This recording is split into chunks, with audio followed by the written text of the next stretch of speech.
and God will punish you. We want to appeal to the international community to come through for Kenya. William Ruto is setting the stage for civil strife ahead of the elections because he knows he's losing. He wants Kenya to be like Tanzania or like Uganda. I want to tell William Ruto, Kenya cannot be Uganda and it cannot be Tanzania. We want to call on the international community who are our friends to come through for Kenya. This impunity by William Ruto, setting the stage for civil war ahead of the elections, must be checked because the people will not take it. And what has happened today has set the temperatures extremely high. The people are agitated.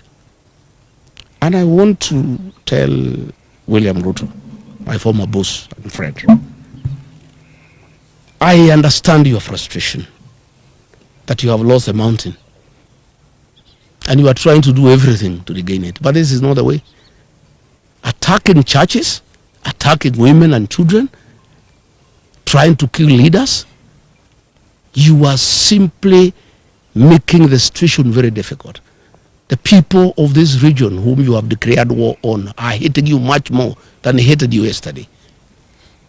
There is no way you can force the people of this area to support you. And use of police and goons will not help you. And this is just making the situation more complicated. I want to call on Kenyans to pray for our country. Our president has gone rogue. He has panicked because of the impending loss of power in the next general election. And he has become extremely dangerous. Nobody is safe anymore. If he can attack the church that prayed him into power, I think he has gone rogue.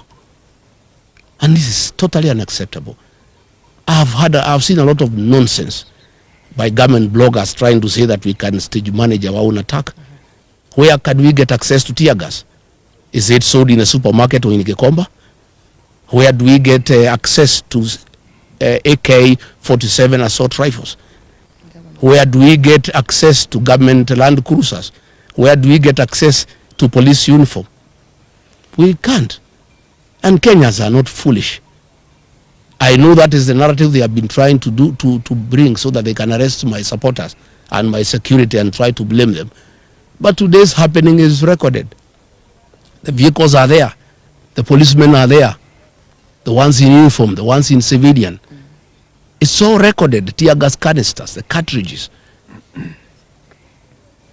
Please, Kipchumba Murkomen, don't play around with the minds of Kenyans. Just make a decision.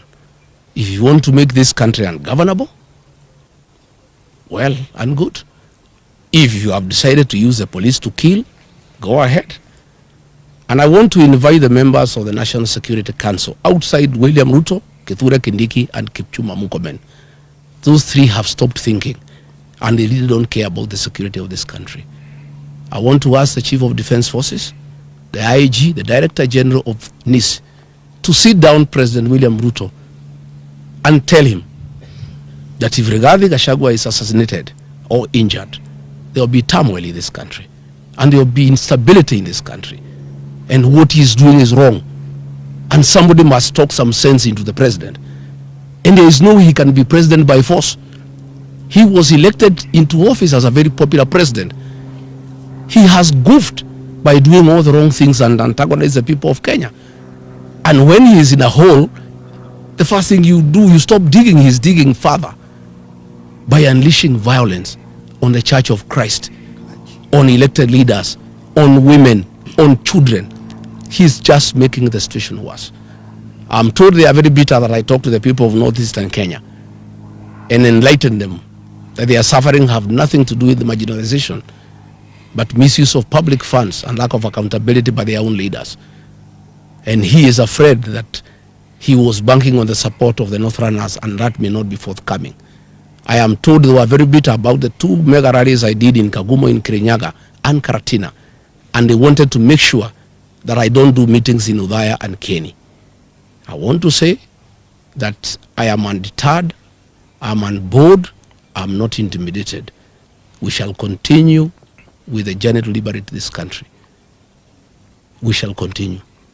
And I want to ask our supporters to be steadfast.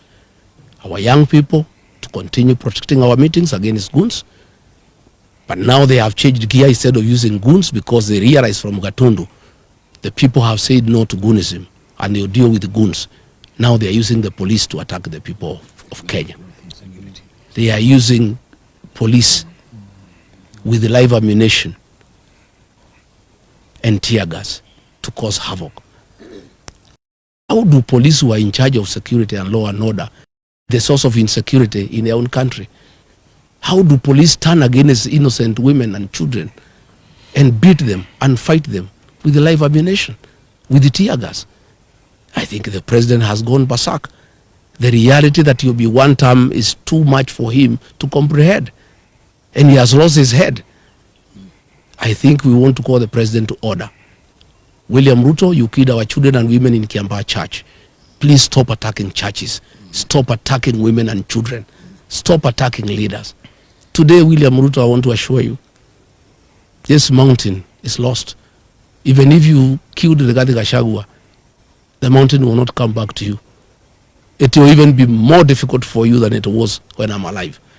Even if you injure me or you injure these leaders, the mountain gets away from you every day.